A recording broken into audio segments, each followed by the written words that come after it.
Assalamualaikum warahmatullahi wabarakatuh. Perkenalkan, nama saya Anggun Fadila dengan NIM 2423210145 dari Prodi Pendidikan Agama Islam kelas 2F. Di sini saya akan menjawab atau menjelaskan soal ulangan tengah semester mata kuliah Al-Quran Hadis. Nah, soal yang pertama yaitu, menurut kalian bagaimana mengimplementasikan kedudukan dan fungsi Al-Quran dalam kehidupan kita sehari-hari? Jelaskan dan beri alasan. Nah, sebelum memberi alasan, saya akan menjelaskan tentang kedudukan dan fungsi Al-Quran. Al-Quran memiliki kedudukan sebagai sumber hukum Islam yang pertama dan utama. Al-Quran juga merupakan kitab suci umat Islam yang harus diimani dan diamalkan dalam kehidupan sehari-hari. Kedudukan Al-Quran dalam kehidupan sehari-hari itu yang pertama sebagai fondasi spiritual, yang kedua sebagai ritual ibadah, yang ketiga sebagai sarana membangun karakter, yang keempat sebagai sumber pendidikan, dan yang kelima sebagai alat kehidupan umat Islam.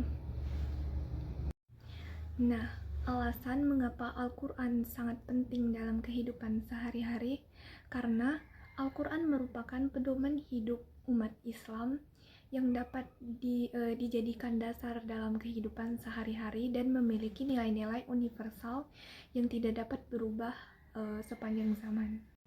Dan fungsi Al-Quran dalam kehidupan sehari-hari itu yang pertama yaitu sebagai petunjuk untuk menjauhi larangan dari Allah Subhanahu wa Ta'ala. Dan yang kedua ada peringatan untuk umat Islam agar tidak menyekutukan Allah Subhanahu wa Ta'ala. Lalu ada obat yang bisa menyembuhkan penyakit dengan membaca ayat-ayat Al-Quran tertentu. Lalu ada sebagai rahmat, dan yang terakhir sebagai sumber ilmu. Dan soal yang kedua yaitu, apa pembelajaran yang bisa kita ambil dari sejarah Al-Quran mulai dari proses pewahyuan dan penghimpunan Al-Quran? Jelaskan dengan alasannya.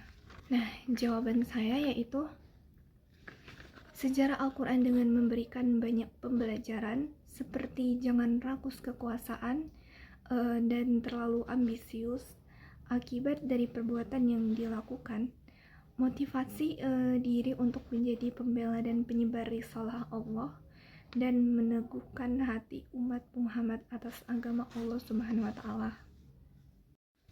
Nah, alasannya yaitu Al-Quran tidak hanya sekedar informasi, tetapi juga banyak memberikan pembelajaran di dalam ayat-ayatnya.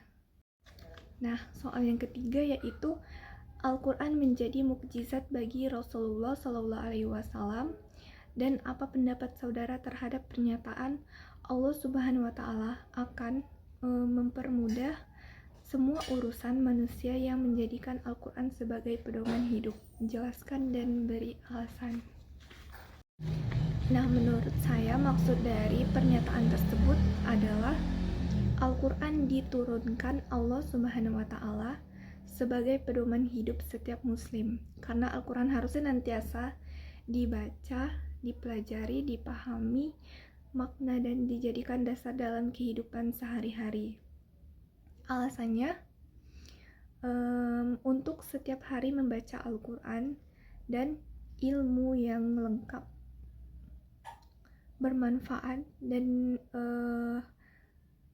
Al-Quran sebagai pedoman hidup memberikan petunjuk lengkap terhadap aturan-aturan hidup manusia yang dapat menciptakan hidup yang nyaman, bahagia, dan sejahtera, dan menjadi kewajiban kita setiap individu untuk menjaga keselamatan agama dan menjadikan Al-Quran sebagai pedoman hidup. Nah, soal yang keempat yaitu, apa yang saudara ketahui tentang metode penafsiran Al-Quran dan praktek penafsiran Al-Quran? Jelaskan dan beri alasan. Nah, jawaban saya adalah, metode penafsiran Al-Quran adalah kaidah atau kerangka yang digunakan untuk memahami ayat-ayat Al-Quran Metode penafsiran Al-Quran adalah ilmu yang membahas cara-cara penafsiran Al-Quran secara ilmiah. Metode-metode seperti metode yang digunakan dalam penafsiran Al-Quran itu seperti tahili, metode yang menguraikan. Lalu ada ijmali, penafsiran Al-Quran sebagai global. Lalu ada muqaron, penafsiran Al-Quran dengan membandingkan. Lalu yang terakhir ada mau'u atau adalah menafsirkan Al-Quran secara termatik. Lalu ada praktek penafsiran Al-Quran, adalah kajian mendalam terhadap ayat-ayat Al-Quran untuk memahami maknanya. Penafsiran Al-Quran dilakukan dengan berbagai metode dan pendekatan. Itu dia penjelasan jawaban ulangan tengah semester dari saya. Lebih dan kurang saya mohon maaf, kepada Allah saya mohon ampun. Wabillahi taufiq wal hidayah. Wassalamualaikum warahmatullahi wabarakatuh.